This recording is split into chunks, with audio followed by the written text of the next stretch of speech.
he could make more money, have more fun, entertain more fans showing his tricks than playing it straight. Hi. There was a time.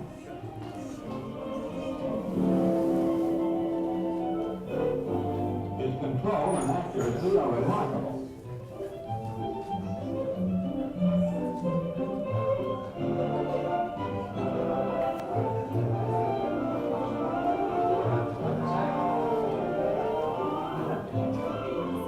Now for twin ball pitching over the plate.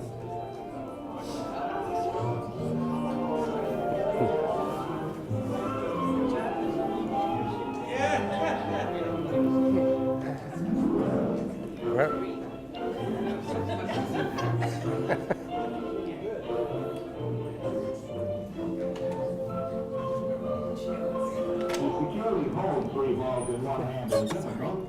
To control the direction in flight is even more difficult.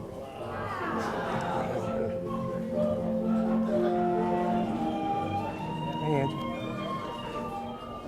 Give me all crisscross. Ambidextrous for sure.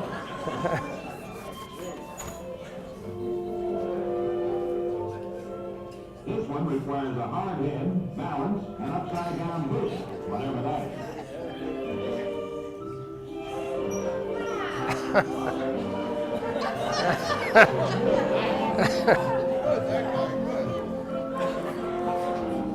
He starts his infield play near first base. Right with his kisser. What a chance. What a guy. What a start.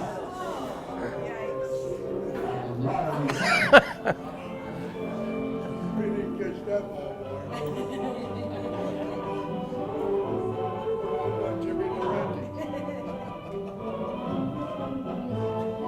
Catching the ball the hard way is no aim for the out.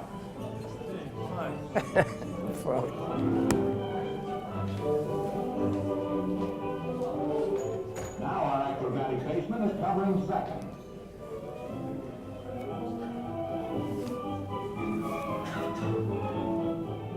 Catching the ball, he tags the runner out. And takes a somersault for luck. Now covering third. And covers the right word. Well, that's 3 out, Jackie. Your turn at bat.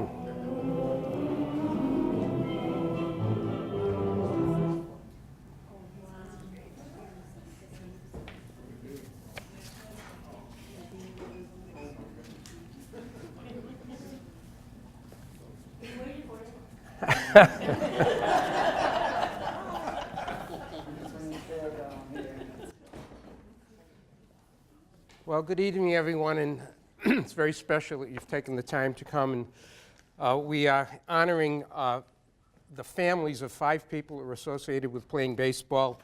Bill Hawkins played for the Florida Indians.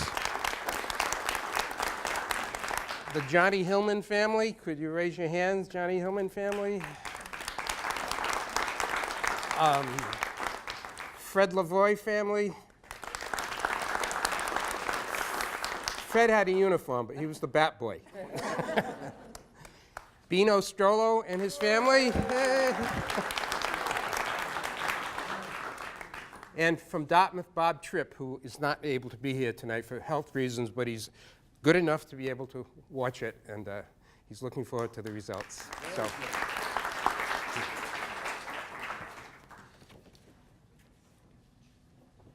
My many thank yous for people who have made this possible and have been supportive.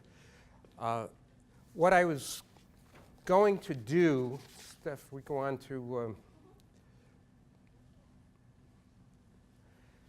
last year, for those that were here, we finished my 3rd talk on 19th century Fall River professional baseball, and it was a great finish because Nap LaJoie had led Fall River to 4 consecutive New England League titles before going on to his illustrious career in the major leagues. So I plan to pick up on the year 1897 and carry it up to 1941. In 1941, just before World War II, there was a semi-pro Fall River team, and I was going to do that just for the sake of chronology. But then I decided none of us is getting younger, so it might be better to backfill next year. And so that's my reason for going forward from 1946 tonight. I do it with a certain amount of trepidation because till now, everybody I've spoken about has been dead. And no one can contradict anything that I say. But now I've got all these experts here tonight that are much more inclined to know about the team better than I did. But this would be from 1941. Walter Fraze had the contract, and it's really interesting if you look at it in terms of how much a baseball's cost by the dozen, et cetera, et cetera. As I said, that's what I hope to do next year, God willing. So we can begin then by talking about the situation as it was in 1946.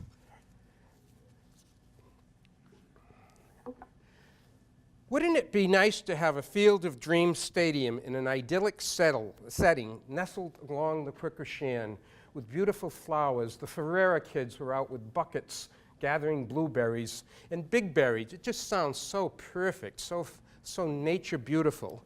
Well, maybe not, because in fact, Big Berry was a place of Depression-era sadness abounding. And the Quickershan itself was not idyllic, according to this report, far from it.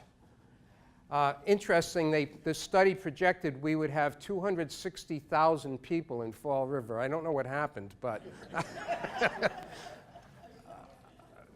but the report of the Watuppa Commission in 1915 shows us that the Quickershan was not perfect. And so the mills with the privies and the stream really having been converted into open sewage. But even with that, there would be, boys being boys, a stream for summer splashing around. And so when you look at the kids doing this, the good news is none died. But years later, they had a very sobering reunion.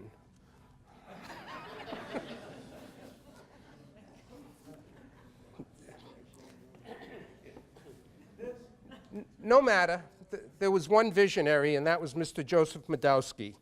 This is not political. Bob Nolan, when he told me about all these players a year ago, wrote, Joe Madowski could teach Donald Trump a lot about benevolent management, discreet oratory, civility, and rational hair grooming. But anyway, getting beyond that.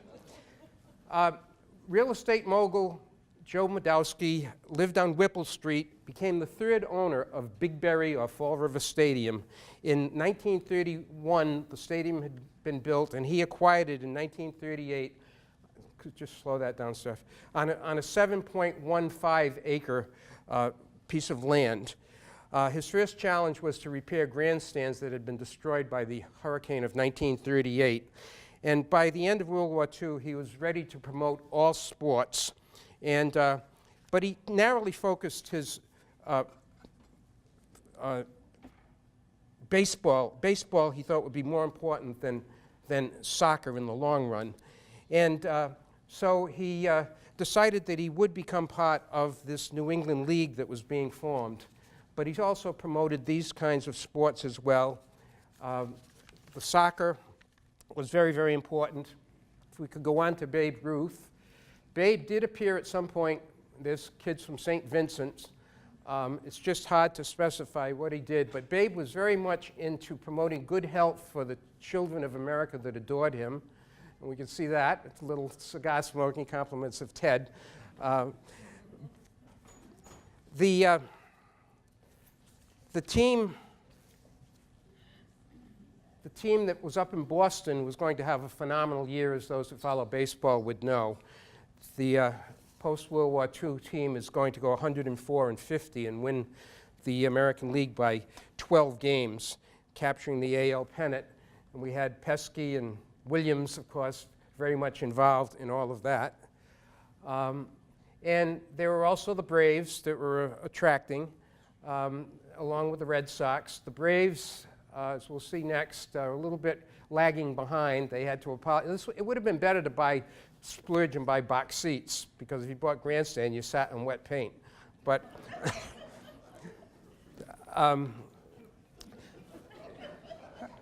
we really have to understand how good baseball players were at this time.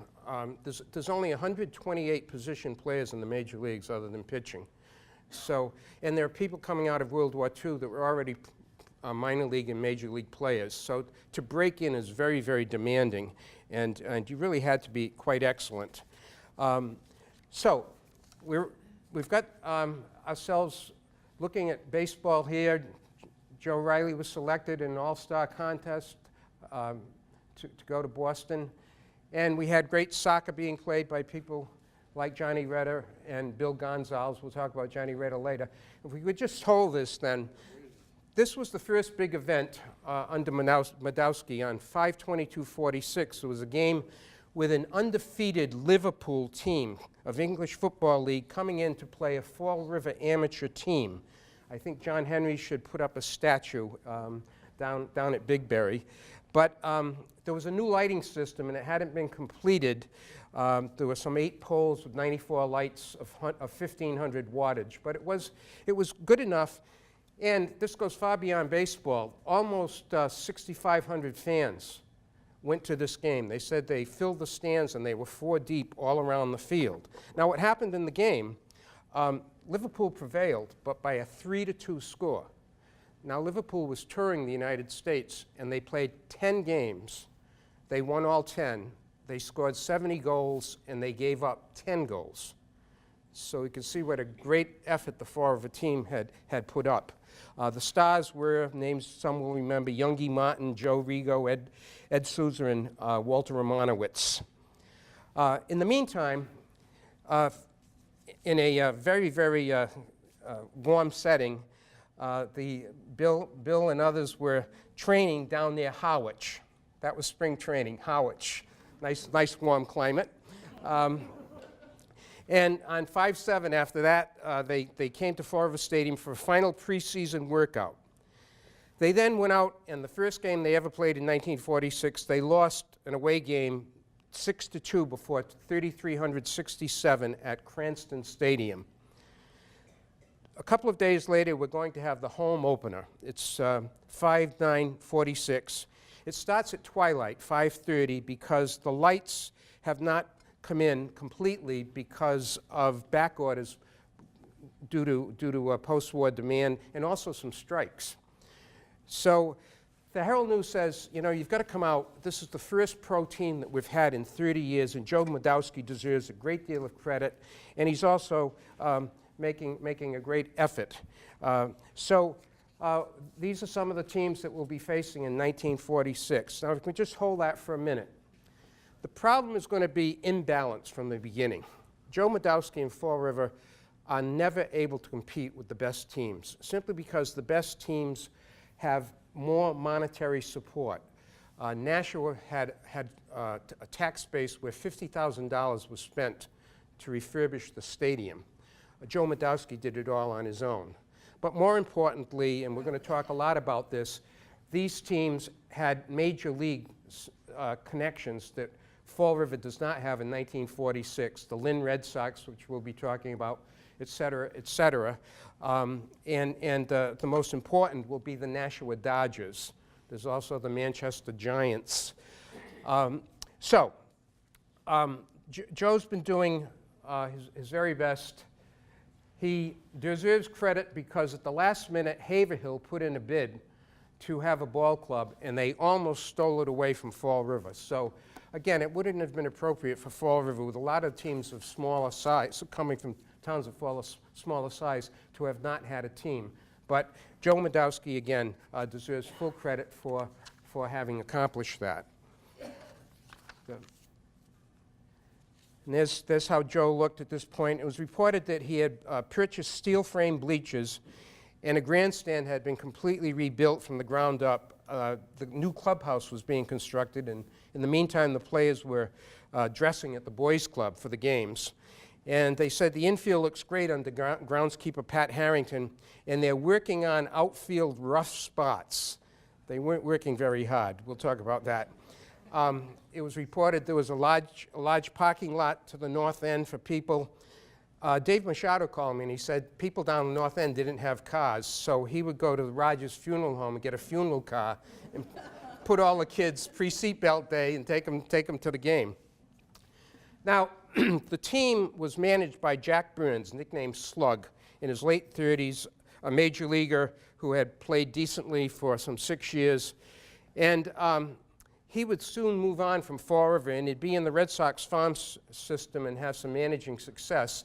When he was coaching at Scranton, he had a ball player named Piper Davis, and Piper Davis was a black player. And he called him aside and said, for economic reasons, we're not going to be able to keep you, even though he had had the best spring training of anyone. And that's our first indication of what the Red Sox organization was about in the middle of the 1940s. Burns would later become, and many of us would have seen him then, the third base coach under Pinky Higgins from 1955 to 1959. And then he moved on and became a scout and is credited with signing Carlton Fisk. Now, it was reported that there was a potential top slugger, Joe Zagani, and that he had driven 3 balls over the right field fence in practice. This is problematical when you misspell your potential star's name. It wasn't Zagani, it was Zagami.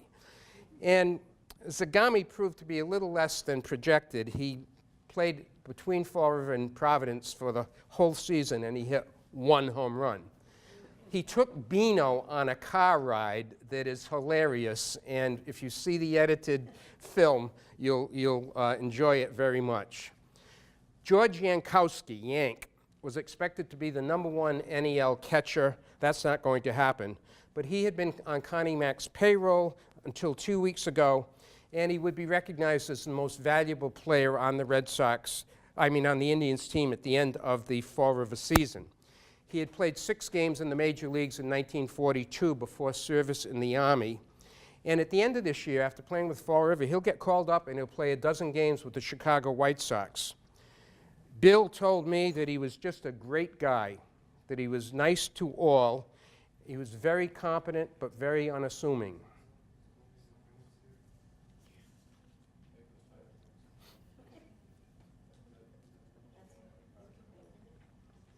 Okay? What else can happen? As long as this works. So now, BINO. BINO is the youngest kid in the league. He's just hold on. He's basically got CYO training, plus a little bit more than that. And Yankowski's this seasoned veteran. So they're going to have a fielding situation that BINO is going to explain between himself and Yankowski.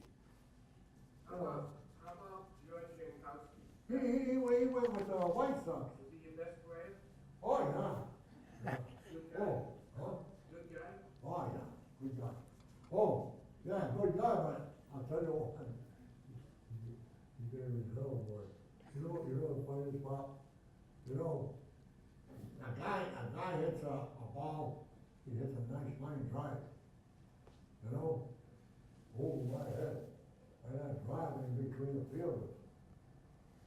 So the guys sit on the bases to make a, home run. Because like I said, there's no fence, you know.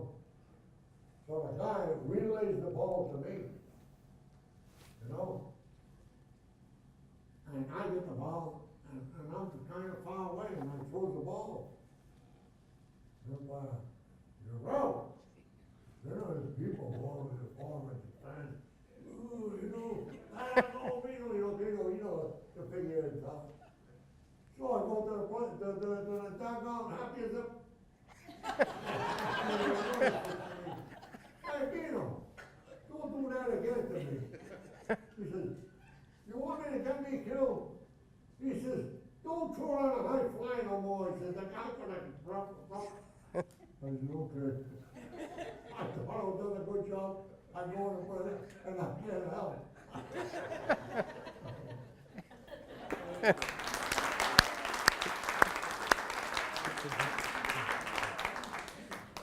Well, getting ready for the opener, the Lions Club was going all out to support the Burns men.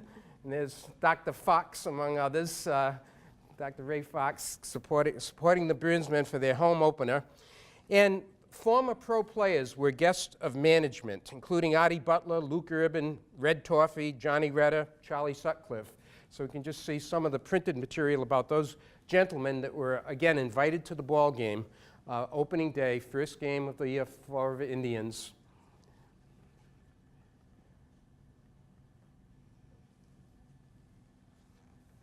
Now, they had come to watch the new emerging young talent in Fall River, people playing at the end of World War II on teams like this. And some of these people are going to go on to play professionally. We have the B-boys in Boston these days with Betts, Bogarts, and Bradley, but we had the B-boys first name back then. The players that all will have some major league experience, some professional league experience will be Bob Banville, Bill Kay, Bill Maddie, Bill Hawkins, Bob Tripp, BINO, STROLLO. As far as the first game, Steph, I think we're going ahead. The first game will be a scorecard. Oh, we can show all of this. So this is BINO and the other players. BINO is a fabulous athlete in so many different sports, quick as lightning.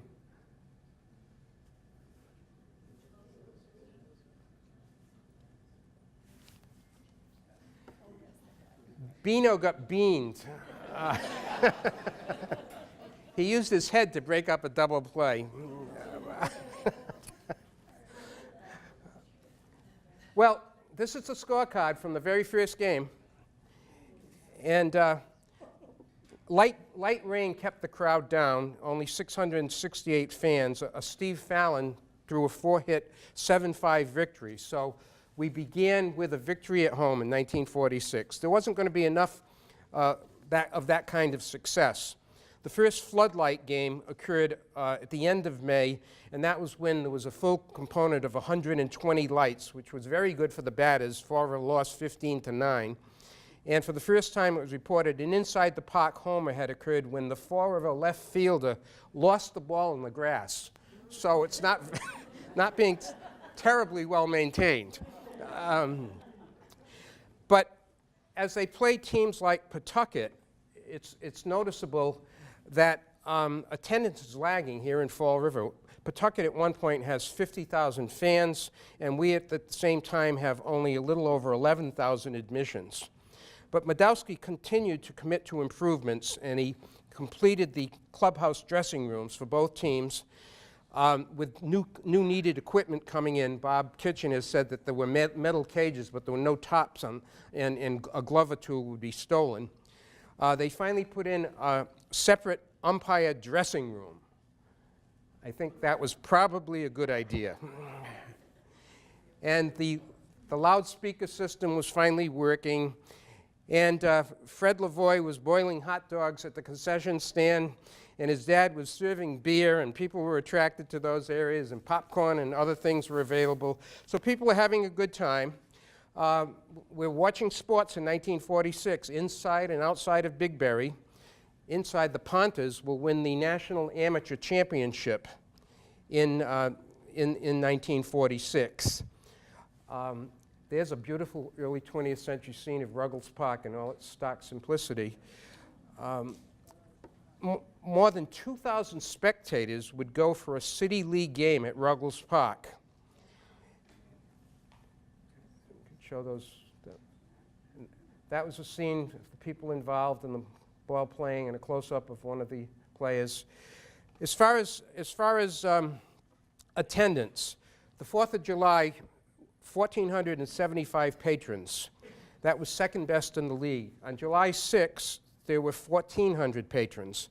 And so there were nights, especially promotion nights, like Boosters Night, where you could expect to get 1,700 to 1,800 fans. Interestingly, a name a lot of us would recognize, William Canning Boulevard. He was the park board chair, and he was in charge of the Boosters Night program, getting merchants and fraternal organizations involved. And they had a preliminary league game between the Phrases and the Webcos. And then they had, as an added stimulus, a contest between the best players on the two teams. And they're going to have a ball throwing contest. So they put 2 barrels at home plate. And they put people way out in center field. And who throws and puts 2 in the barrel? BINO. Now, there's going to be a prize for the person that does this. BINO puts the barrels in, and what does he tell me? He didn't get no prize. So then they had a base running contest. The fastest guy from the other team against BINO. BINO slips going around third base. He still wins. Didn't get no prize. So Madowski can be tight. And actually looking at money, the Nashua team I know averaged about $140 a month, and Bill believes that he was paid $110 a month, we can sort of put it in fit. And so he's paying some money. The kid might have been ignored, but Bill, you got one uniform, right? One uniform to wear, clean or dirty. You're not getting another one. Dan Bogan told me he had his first political aspirations, and someone said, well, you got to go to a big money man. You should go see Joe Madowski. So he went to Joe Madowski with all sorts of hope, and Madowski enthusiastically said, oh, yeah, I think you're going to be great. I'm all for you. And he says, I'm going to be your big supporter. He pulled out a $5 bill. Bogan said I had to go elsewhere for the big money. It's also reported that Nashua is in town, and it has a Negro battery that is doing well.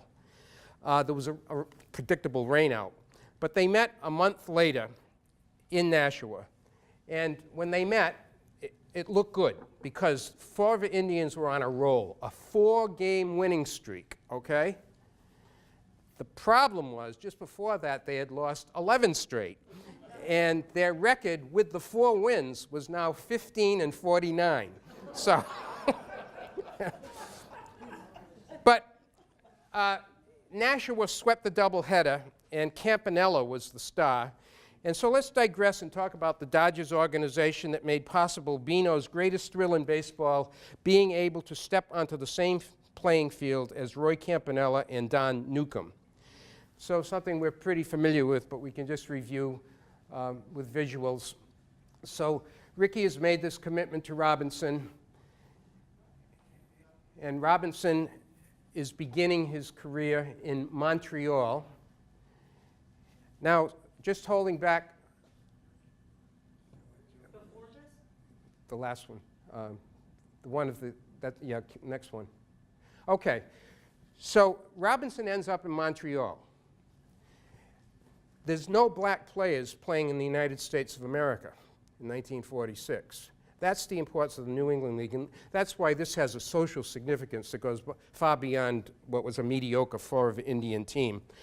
The fact is that the Dodgers had made the decision to settle in Nashua because it had a large French-Canadian population, and they were convinced that there would be a toleration factor that might not be found elsewhere. Newcomb and Campanella had better capabilities than Class B, but any other place in the Dodger organization was problematical because of racial prejudice. So that's how we ended up with this situation where we'd be able to work with it. Now, we end up then having Campanella as one of the stars of the league in 1946. And Campanella and Newcomb are playing in Nashua, and of course we'll be playing against Fall River. Keep going, Steph. And this is the Dodger team. And now we all know who that is, right? Walt Alston. Walt Alston is the manager of the team in 1946. He had planned on becoming a high school, he just planned on becoming a high school teacher. And then he had this offer, and so he changed. And Now, this is where it connects to Fall River. Bob Tripp will play at Fall River Stadium, but in a practice situation. Bob went to Durfee, was an extraordinarily good player in World War II. And then now he's out of World War II, and the Dodgers contact him. And so if we have that, Steph, Bob Tripp on what happened next. And I was at home a week, and the call came from Brooklyn. Nashua was coming down Wednesday to play a twilight doubleheader at Fall River Stadium. Could you go there for a tryout? I said, yeah, I guess so. He said, all right, be there, and when you see a bunch of guys come in, ask for Mr. Alston. He said to me, take 5 swings. And I hit five hard grounders and 5 line drives. At the time, I was 5'10", I weighed 150 pounds. And so he said, hit 5 more. So on the 6th one, I hit it, out of the park, and it wasn't even close.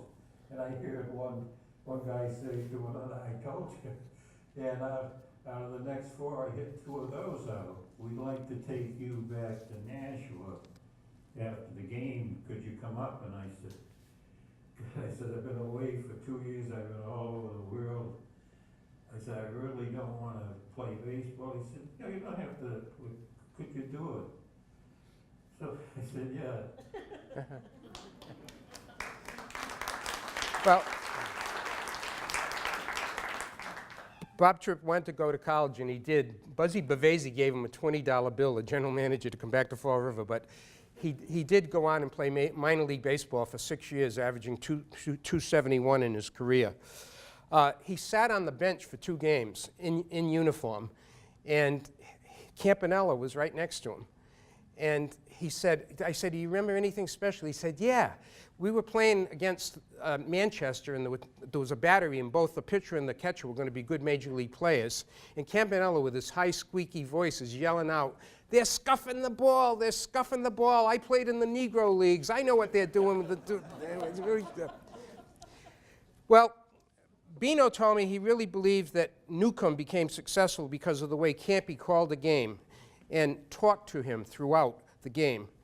And he said both players were supportive because Fall River fans were supportive. They enjoyed coming into Fall River Stadium. Now, as I said, the crowds weren't always large, and the great story is, that BINO told me, is there's a black woman sitting right behind home plate, and she is privy to Roy Campanella's lineage. He's got an Italian father and an African-American mother. So she's there to root for him. And so first pitch comes in. Come on, Roy, you can do it. Strike 1. Second pitch. Come on, Roy, you can do it. Strike 2. Come on, Roy, you can do it. Strike 3. You Dagos are all the same.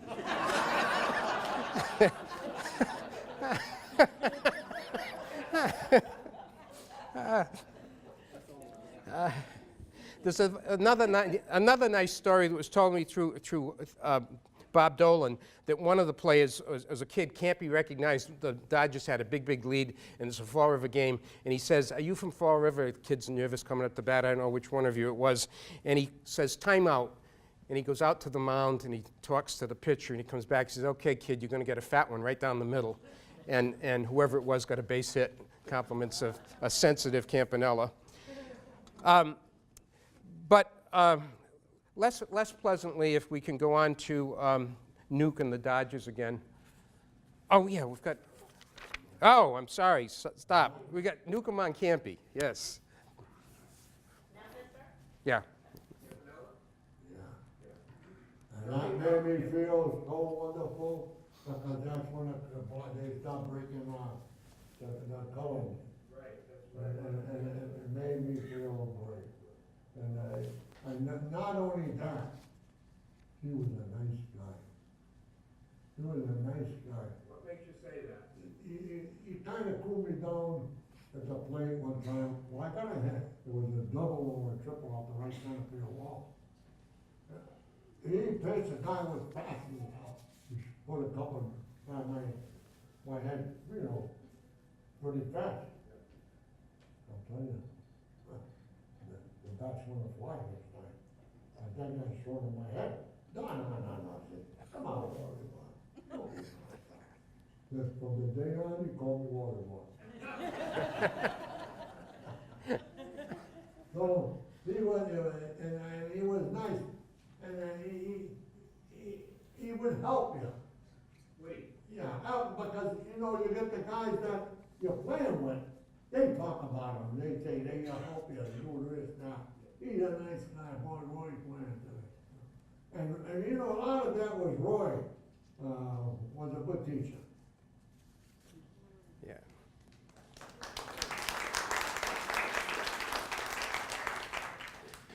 Okay, well, Don Newcomb would be quite mad because he's going to be kept in 1947 on the Nashua team as well. And that's something that bothers him. But I think what was happening is Ricky wanted somebody at each level. So when he finally gets caught up, then they come up with another player, Dan Bankhead. I don't know if people remember that name, Dan Bankhead. He was in the 1947 World Series. Yeah, keep going, Steph. Yeah, he played in the 1947 World Series, and then he gets demoted all the way down in 1948 to Nashua of the Class B league, and he absolutely dominates. He's even better than Newcomb. When he was in the major leagues, by the way, he's the first black pitcher to play in the major leagues, and he hit a home run his first time at bat in the major leagues. Now, in terms of these fellows and the prejudice, again, the general manager, Buzzy Bavasi, who's now, at this time, the Nashua general manager, takes care of everything. And Lynn has a guy named Pip Kennedy, who's a racist manager. He's just like Chapman is in the movie 42, when he's taunting Robinson. And he's yelling at Newcomb and Campanella, bad stuff all game. And Bavasi takes him aside and says, you know what? They can't fight you, but I can. And if you have any guts, you'll say to me the same thing you said to them. And the manager walked away meekly and didn't give the black players a hard time after that. Alston was also supportive. He said that to his white players before the two black players showed up that the only thing that I care about is hustle. Alston, if we can go to him, Walt Alston there, congratulating Newcomb. And beyond that, we see a younger Walt Alston. Alston has a pretty interesting situation to talk about. He also stands up for Newcomb when there's a guy on first base and he's yapping, Newcomb, you were throwing at me, et cetera, et cetera. And Alston says, shut up, he wasn't throwing at you, et cetera, et cetera. So the batter comes up the next time, and unfortunately for Alston, he hits a pop-up to first base. And Alston's looking up for it, and the guy comes around first base and rams into him full speed. And Alston has a neck injury, and he was going to be a player manager, but at that point, that ended his playing career. But better still, I have to throw this in. We have to look at Moonlight Graham, huh? Field of Dreams, Moonlight Graham, huh? Moonlight Graham played in Fall River in 1903 at the Bedford Street grounds. And we know that Moonlight didn't get up to bat until he was out on his Field of Dreams. But Walt Alston was like Moonlight Graham. He got up one time in the major leagues, and he struck out. So I guess Moonlight's career was even better. Newcomb continues to dominate against our team. And in one game, he has 4 RBIs, 2 hits, the longest homer hit yet. He strikes out 14, so it wasn't a good game, a 7-1 victory against Fall River. But it was reported, quote, Bill Hawkins turned in another of his special defensive gems, a running one-hand snag of a shot to deepest right center. And Bob Nolan told me the young Corky Row kids always tried to imitate Bill's slick fielding. And Bill has memories of that. Said you were a superb fielder. Yeah, well, that was one of my strong points, yeah. Yeah. I could run and I could field and I had an average job. Defensively, I was all right, but Were you in the outfield all the time? defensive field, yeah. Now that's, as I read, you had a lot of area to cover. Oh, yeah, That fence was way back. all the way back. One guy from France would come down and he looked at the stage and looked around and said, when did the B-29s land? How's the quality of the outfield grass? Was it Yeah. bumpy or? Because I played April, May, June, July. I didn't make an error until maybe July. And I went down for a base hit and I went through my legs. So the next guy hit a fly ball and I said, I got it. And the guy from the stand said, I doubt it.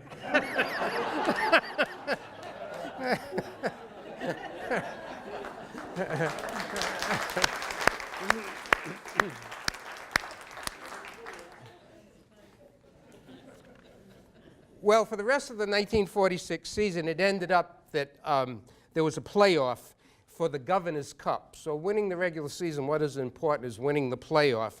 And Lynn had won the regular season. They would 3 years in a row, but Nasher would always win the playoffs. And Campanella would emerge as the star, nicknamed Mr. Murder, and would be named the most valuable player in 1946. And that would be his launching pad to going on to a great career that we all know about at the major league level. See Newcomb in the middle there, the second one with Snyder. He's got a can of beer. That's going to become a problem in his life, but he's going to get through it and be a model and helpful to many people over time. These two fellows are progressing and going to be stars. They're going to win 4 most valuable player awards in the 1950s. But back in Fall River, we have the no-launch Indians. The Fall River team has had a poor season from all angles, but the prospects for next year appear much better. They didn't finish in last place because Portland cooperated by going 20-90-1. So Fall River only went 30-94 and was only 53 games behind. Now, Newcomb had gone 14-4, and he also has Bill Hawkins' memory of his ability that we can maybe put on, Steph, beyond that. There we go. Some of the other teams were subsidized. Yeah, like Nashville. When you played a team like that, did you feel that it was a real uphill battle to win a game? Oh, yeah. Every game was. Every game was. But particularly a team like Manchester or Lynn was the Red Sox, and they had some good players like Nashville and Don Newcomb and Campanella. Did you bat against Newcomb? Yeah. What was that experience like? He wasn't afraid of me at all.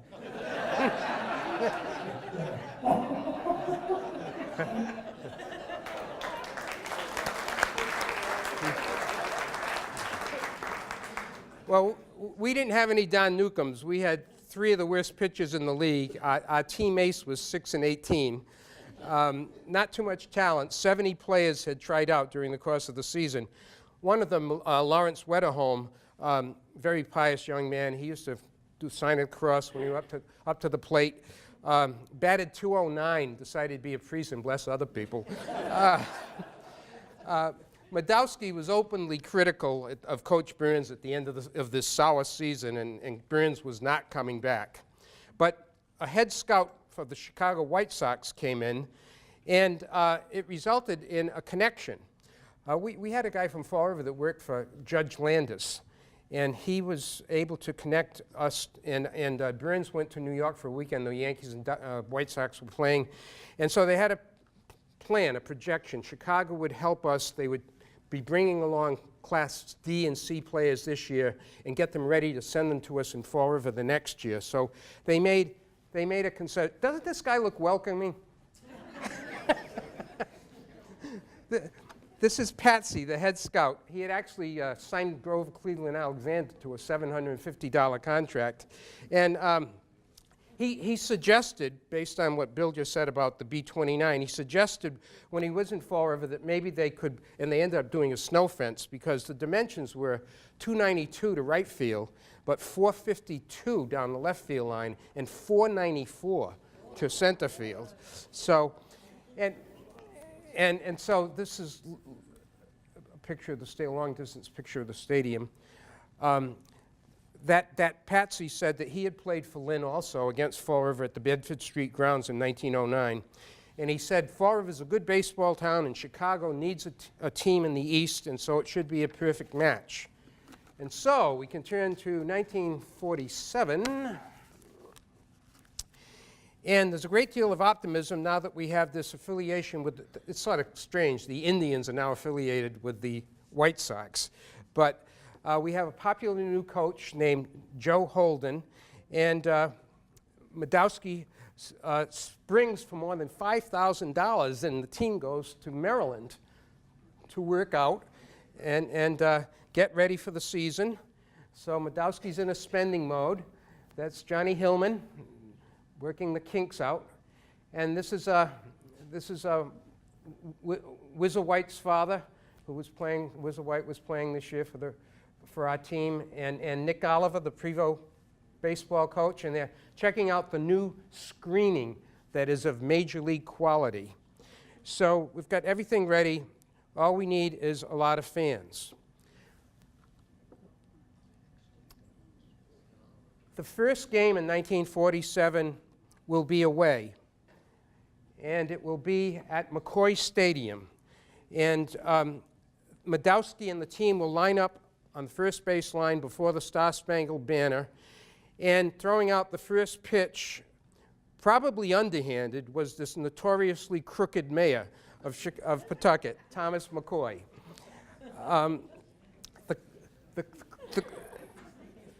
Then it was a home opener, and Frank McGrath, sports editor, proudly reported we had a crowd of 2632, which was 800 more than any in the previous year. Unfortunately, there was a 7-1 loss, and the same day the sport headline was Sox win home runs by Williams, St. Hills Braves to night victory. Both teams now had lighting, and they were playing doubleheaders on weekends every Sunday. Bus excursions were becoming popular. You could listen to the big league games on radio. So there's simply a lot of competition for Madowski and his Fall River Indians. The next loss came with a big headline, Newcomb Clout in the ninth brings Nashua a 7-6 triumph, a monster home run, and it's a reminder that he's still with the team that he doesn't want to be with. He felt he should be at least in Montreal by that time. The finances are very tight at this time. Each team must have at least 4 rookies to keep down payroll. And Madowski's really getting tight. Madowski gives warning, right? Baseball Steelers. You catch a foul ball, you're supposed to return it. Now you stand outside and you get a foul ball, and if you bring it to the front entrance, you get a free admission to the game as long as you turn over the ball. So it's a good trade as far as Madowski is concerned. Madowski does not care too much about kids skipping into the game. It doesn't seem that really bothered him, and a lot of people did it from Corky Row, right, Mr. Taylor? But you had to be agile. You couldn't fall into the canal water that went along near the stadium. Anyway, what happens right away? Rain, rain, rain. 6 games washed out in an 8-day period. The pitchers, once the games start, are overworked. There's 6 straight losses. One of the good things about 1947, a big attraction, as explained especially by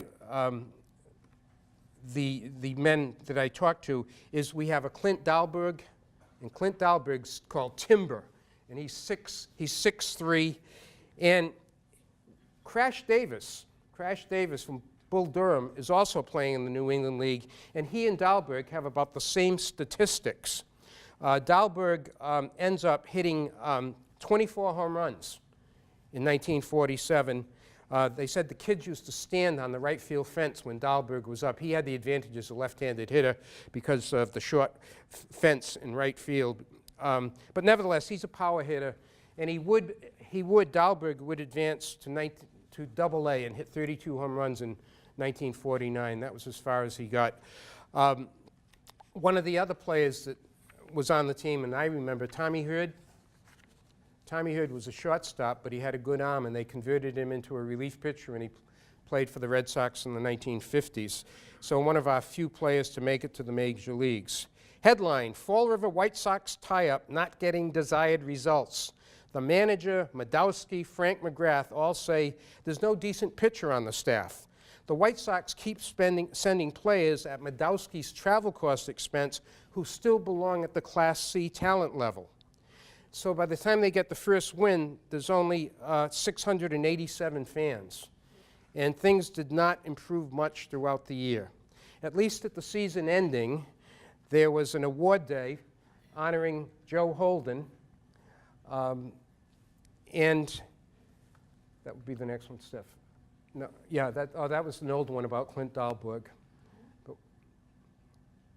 yeah, so this is they gave him a radio record changer as a present, and Yankowski hit a 3-run homer, and so the Indians were happy. They won 4 of their last 6, including on this happy day. They had advanced to 6th place, 49-76. They weren't much of a draw on the road. A team called the Lawrence Millionaires, misnamed, went bankrupt after Fall River played a game and 85 fans showed up. So realist Holden says, maybe we can finish in the first division next year. So bye-bye to the Class A dream. That was not going to happen. But as we turn the calendar, 1948, as many of you know, is one of the great years for Fall River sport history. John Clocky Souza leads the way as one of 5 Fall River football soccer starters on the 1948 Olympic team. And then 2 years later, he'll represent the United States in the World Cup games. And famously, Great Britain will lose to this team 1-0. The odds were 500-1 about that happening. A book was produced, The Game of Their Lives, and a movie, The Miracle Match. Ponte Delgado also won the National Amateur Cup as it had in 1946. And of course, Durfee. So let's go on to Durfee. Look at those spiffy socks on Coach Urban. So Durfee, New Bedford, great success as a Class C champions in football. And Durfee, that had been the finalists in 1947, become the champions of all of New England. And we've got a lot to cheer about. Madowski has recruited a new manager, Frank Zubik, through this letter. And he's now spent $10,000. He has a new infield, and it had to be, an improved outfield. And he's extended the grandstand. But he's back to having spring training on the Cape. And they were the last to get started. But nevertheless, Frank Zubik, very athletic looking, has a practice under the lights, and he gets his players acclimated. So the big change in 1948, the Fall River Indians go right to the top of the league for one game. They won a well-pitched opener, 2-1. The only frustration, again, from Madowski is baseballs continue to be stolen, and a glove was stolen from the bench. Madowski's complaint, the boys that are stealing are so young they should be home in bed. But the bad weather plagues them for a second straight year. There's all sorts of washouts. And then when they start, there's one loss after another. The most symbolic being, it's soup night. The fog has come in off the Quickrashan. Bases are loaded, Fall River player hits one into the soup. It disappears. 4 people circle around the bases. They still haven't found the ball. Great. Fall River's going to win. Nope, umpire calls the game. It reverts to the previous inning. Fall River loses. So, but as Fall River was having a tough time, up north in Boston we had a really good situation. Do we have the Boston Collage stuff? Yeah. What happened, everybody remembers 1948, the Braves were going to win the pennant, very exciting, and the Red Sox are going to go to the last game, playoff game, against the Indians. The Indians will defeat us, and then the Indians will beat the Braves in the World Series. So some of the pictures from that.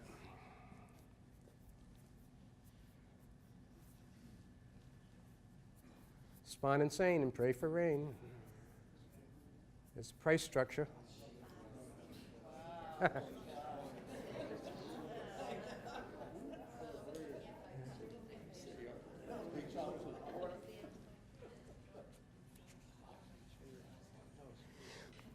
Well, we can stop here. What happened is Frank Zubik got absolutely, oh, I should tell you one thing first about that before we get on to that.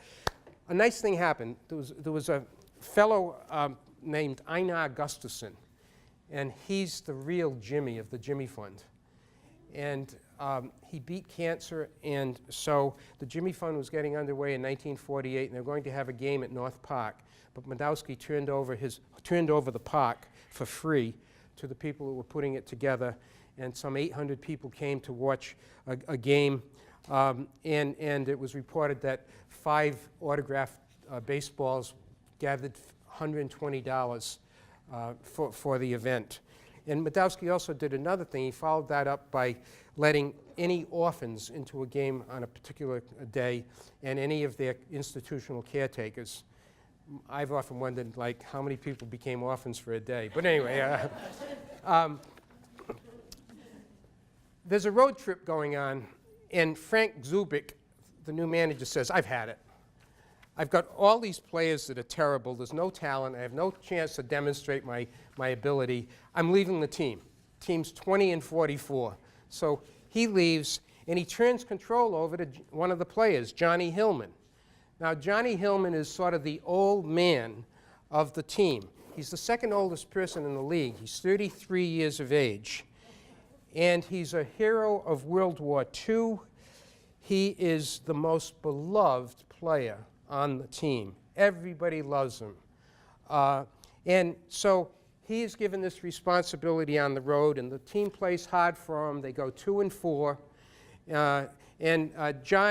John was a great all-around athlete. This is the squash trophy that he won on several occasions as the Y champion during the 1950s. Very good all-around athlete. He pitched part-time. He played third base if it was necessary, and really, really was Madowski's right-hand person. But that was on an interim basis. Now, here's our chance to suddenly improve. We've got a new manager for the rest of the year named Luke Urban. And Urban says, if we get our share of breaks, this club may escape a last-place finish. And right away, you can jump ahead, Seth. We can get to, let's go back. This will be Fred Lavoie talking about Hillman. Johnny Hillman was he did everything. He would work in the clubhouse. He would, help out during the clubhouse. And then he went to the Y. He worked at the YMCA for the longest while. And every once in a while, I would go swimming down there, and I'd run into him. We'd go back just like we're talking right now. So many, many, many good things. He helped so many players that came into Fall River. He was just a nice gentleman, honest with everybody, not a phony in any way. He was just a great guy. Loved him.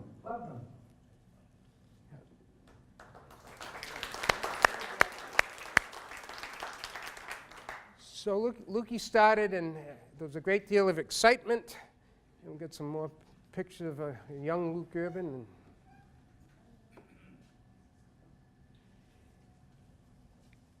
And so this is a group, and my Uncle Frank Sylvia is in this picture with Phil Dillon and other luminaries encouraging Madowski and his team. Urban wins the first 2 of 3 that they play under him. And the first night draws 922 fans. It's the best turnout in several weeks. And they said Urban got a, quote, enthusiastic reception as he took his place as third base coach. Luke contributed a lot of color with his gestures and was a pepper pot throughout the game. He set a good example running back and forth from the third base to the dugout. The next day, Sunday, boiling hot day, doubleheader, but competitive. They lose the first game by a run. They win the second game by a run. So they've won those first 2 out of 3, close, scrappy efforts, typical Urban fashion. Frank McGrath, the Indians are showing a lot of hustle and aggressiveness, and their spirit is higher than any time this season. They're winning back a lot of their old supporters and some new ones. Pipe dream. In the long run, there's a lack of talent, and Fall River basically gets walloped by teams like Lynn, featuring home runs by Dale Long. And they didn't improve much the rest of the season under Coach Urban, finishing 38-87. At the end of this trying season, this will shock you, in the final day, an umpire threw Luke out of the game for his persistent, challenging remarks.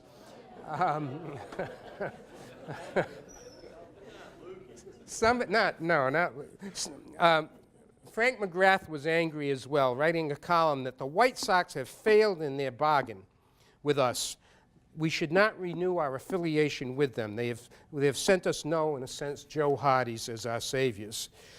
It was infuriating. The White Sox sent from another Class B style team a kid that was batting .204, and we had to send a kid that was batting .290. So it was that kind of an unfairness. And so it's a sour ending. A good baseball city has been ruined, but only temporarily, as Frank McGrath concludes in 1948. Before we leave 1948, there were some other sports that brought some interest in the newspapers, such as Shirley May France, and CYO, Sacred Hearts, led by Hugh Riley and Joe Skippy Lewis, 29 strikeouts and 27 innings to beat Taunton for the championship. But what happened, this is really interesting. The last 6 CYO playoff games were played at Fall River Stadium, and it drew over 11,000 fans. Fall River Indians had played over 60 games, and they drew 22,000 fans. So the CYO kids in 6 games had half as many as the Indians. Not a good sign, especially when we averaged 155 fans for each of the last half dozen games. So, could it get better in 1949? Well, the great interest, of course, was going to be in Boston. This is the famous summer of '49. The Red Sox have Vern Stevens now backing up Ted Williams. It's a classic confrontation throughout the season, and it ends, of course, on a disheartening basis for Red Sox fans. But again, it was very so people focus on that. The lead historian, Charlie Beavis, my friend of the New England League, would write in his standard account of the New England League, Fall River was playing in a crumbling inner-city facility at a time when people were moving to the suburbs, the people who could most afford to pay. And he noted that there'd be a sports schedule in 1949 listing the night's events, and the CYO games would be listed, and then the Girls Playground League softball games would be listed, and then the Indians would be listed. So, but there's one optimist, and it's Frank McGrath, Pat. He predicts, in a cheerleading way, a new deal for 1949 because we don't have the White Sox albatross on us anymore. We got a new manager. He doesn't project strength or inspiration. His name is Wiggles. They split away in 1949, and now it's going to be the excitement builds for the first home game in 1949. Madowski's just out of the hospital. The New England president is there. And as usual, a former ball player, now Mayor Bill Grant, has enjoyed preparing to throw out the first pitch of the home opener. Maybe they should have kept him in as the full game hurler. There were early Pawtucket home runs over the left field snow fence and over the scoreboard in center field, etc., so that at the end of 6 innings, the score was not in our favor. We were down a mere 14-1. A fan yells at Wiggles, "People are leaving in droves." Wiggles, "I don't blame them." So that was what happened. The team bumped along at under 500. Madowski tries his best promotions, not whole day game, kids under 12 for 9 cents. Father and son night, kids under 12 for free. The Warren Indian Band with Indian headdresses and baton twirlers. All of this was an attempt to fight reality.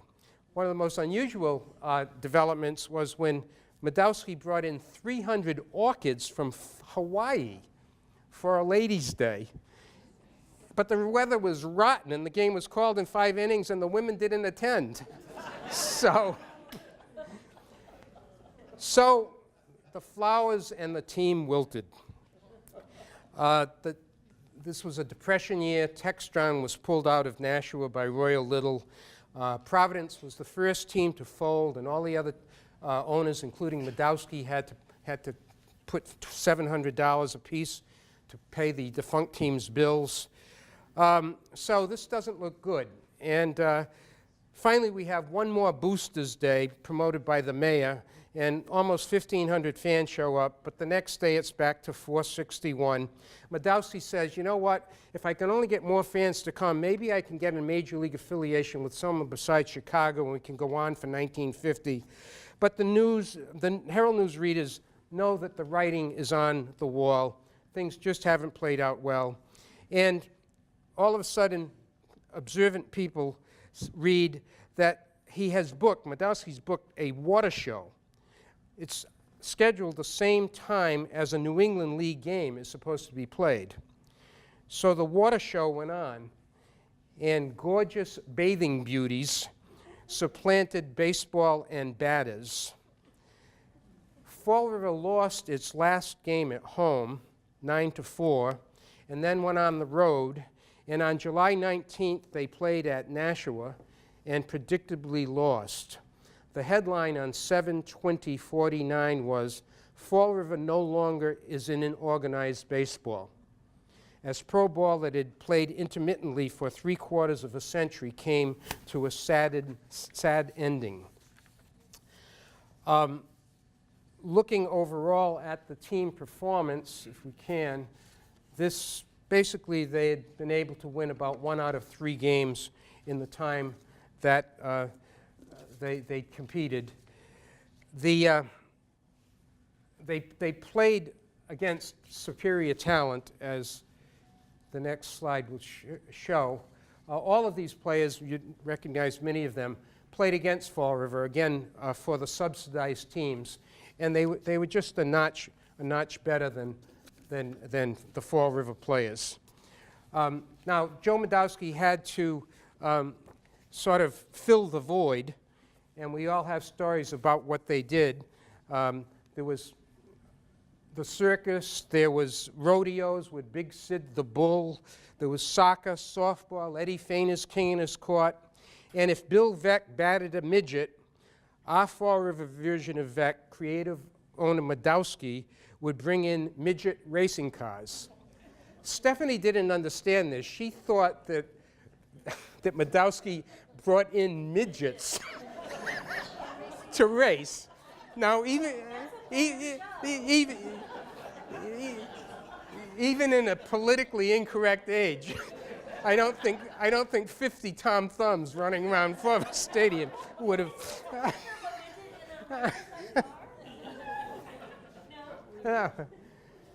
Well, I'm going to quickly conclude, very quickly, with the best thing that Badowski did with Fall River Stadium, it was to bring in Major League All-Stars beginning in 1950. So Bertie Tebbetts will bring his All-Stars barnstorming into Big Berry to face a Fall River team handpicked by Luke Urban. This is, again, some of the activities that were going on that we just talked about at the time. Well, okay, now we're in 1950.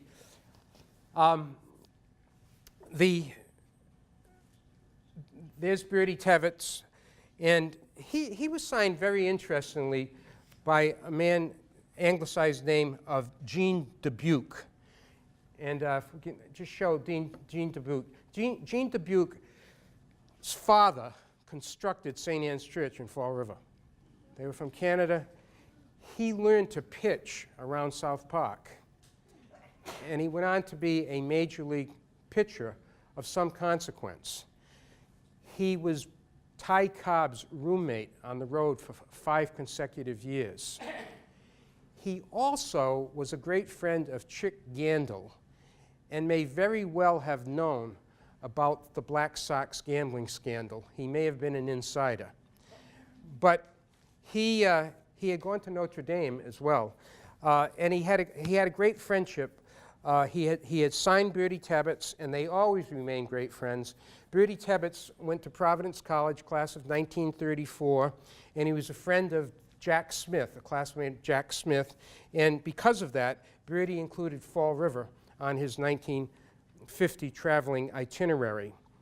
The previous season, 1949, had ended when Bertie had popped up with a man on base and the Red Sox behind 5-3 in the playoff game, and that had ended the season. The Yankees in the one-game playoff had defeated the Red Sox for the pennant. The major leaguers arrived after,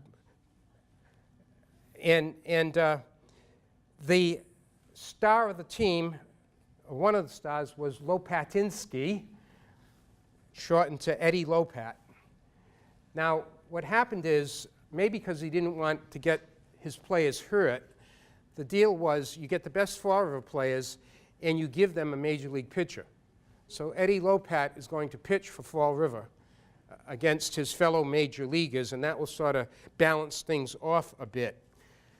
Lopat was called the junk man because of his slow mix of pitches. Ted Williams called him that bleeping Lopat. He had a tough time with him. And Lopat, if we can go on, Lopat was one of the big 3 that were going to win 5 straight pennants for the Yankees.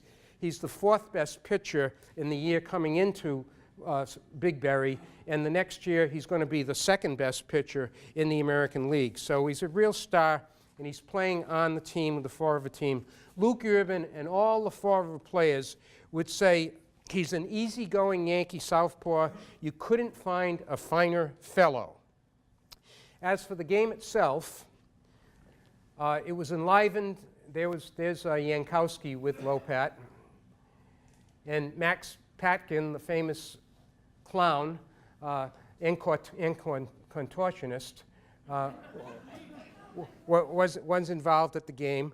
As far as the game is concerned, very interesting, Lopat pitched for 6 innings, gave up 6 hits, and he was trailing 3-2 when he finished.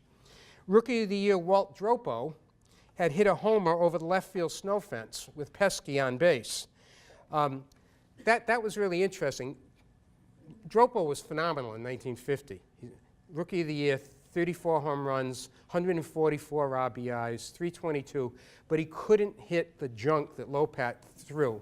And Bobby Brown was the 3rd baseman for the Yankees. When Dropo came up, Brown would start laughing because Dropo would get madder and madder swinging at Lopat's pitches, and every time he swung and missed, Lopat would throw a slower pitch, and so Brown would just enjoy himself very much so.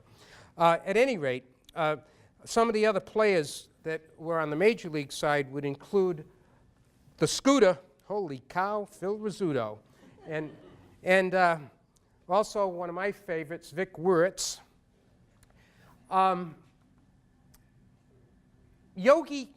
Yogi couldn't make the game, and he must have heard good things from Rizzuto and the other players, So he decided, you know, I got to make amends. I got to find my way to Fall River. And so at a later day, he did. And there he is, and there's Skippy. Now take a good look at the lower part of this picture.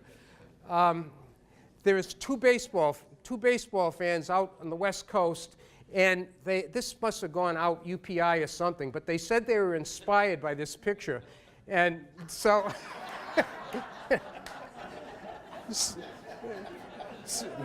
Skippy was responsible for these wild and crazy guys.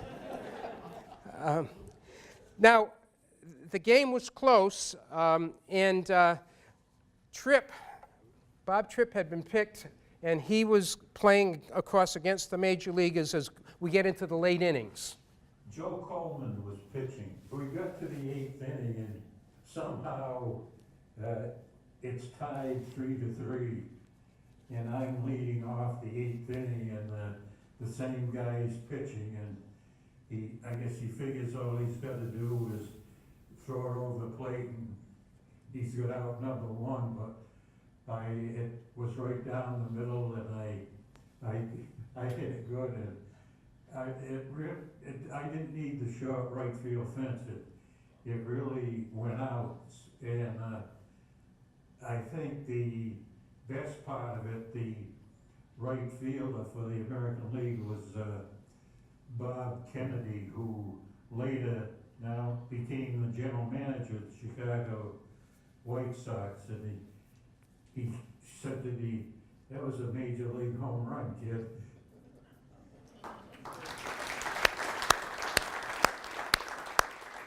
And the result was the major leaguers were, as the headline said, tripped by Tripp.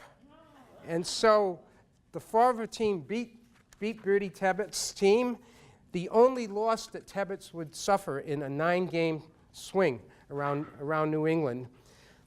Tebbett's, who had a degree in philosophy, would not reveal the name of 2 All-Stars. It's so intriguing. He said he had 2 guys traveling with him who were juvenile delinquents and moronic malcontents. So, but at any rate, there had been a good turnout, and we're going to sort of put this in present-day perspective. There were 3,276 fans came to watch this All-Star game, and this is what you would have paid back then, and this is the equivalent today. So to see, this would be half pay. Say Madowski kept half. This would be what Tebbett's and the players would earn. So each player would have gotten about a little more than $1,800 in our money to come to Fall River and play that night, which is a good amount of money, but according to what All-Stars make today, it's probably lunch money. At any rate, I'd like to conclude by going back to poor Wiggles. I made fun of him probably by only saying his nickname, but Wiggles was actually a fellow named Dick Porter. And Dick Porter was a very accomplished baseball player before he became a coach. He was 6.5 seasons in the major leagues, and he batted .308. And he had a long career in the International League that led him to be put into the International League Hall of Fame. He batted .363 and .376 in 2 separate seasons. So he had all these experiences with these big teams. And in 1952, Frank McGrath goes to a World Series game at Yankee Stadium, and he meets Dick Porter. And they have a conversation that is reported back to the readership by McGrath. And Porter said, "How's old Joe and Walt Fraze?" And he gave what I think is a fitting epitaph. He said, "I was never treated better anywhere and never worked for a better man than Joe Madowski. Baseball could use more Joe Madowskis, and it's too bad the New England League could not have been held together." I think we would all agree. Thanks very much.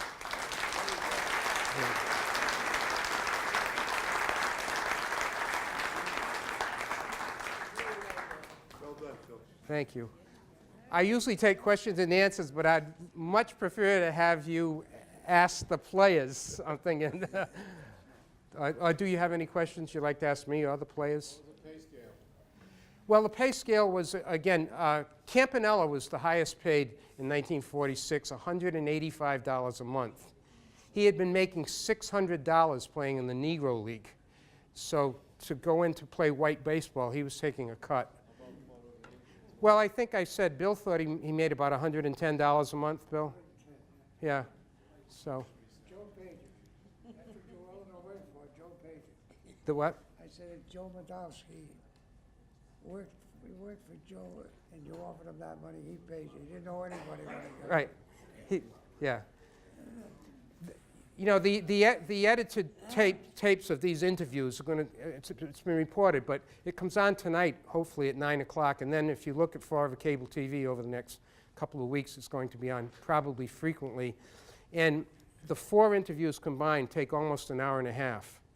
So there's a whole bunch of wonderful stuff that these great gentlemen have provided us, and it was one of the great thrills of my life to be able to interact with them, and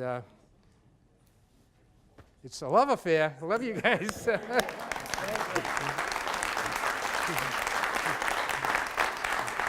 Right. Popcorn and beer? Oh. Do most people know that Vin Scully's wife came from Somerset, Massachusetts, and her name was Joan Crawford?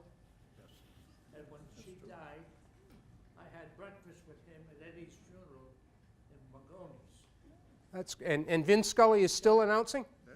Vin Scully is still announcing, right? And he's a Fordham guy. He's a Fordham guy. Yes, Skip. When BINO STROLLO got hit in the eye, I was a youngster at that game. He was trying to break a double play, and he jumped up in the air. The second baseman threw the ball hit right in the eye. And I thought it was devastating. Ambulance, everything. I was there. It was unbelievable. BINO used his mean. But he was a great CYO player, right? He played football for Diamond. I said, how'd you go to Diamond? I thought you went to Deerfield. I never felt my teeth for 1 year after I got hit in the eye. But he played football. He was a great basketball player. Fast enough to supposedly have won a prize.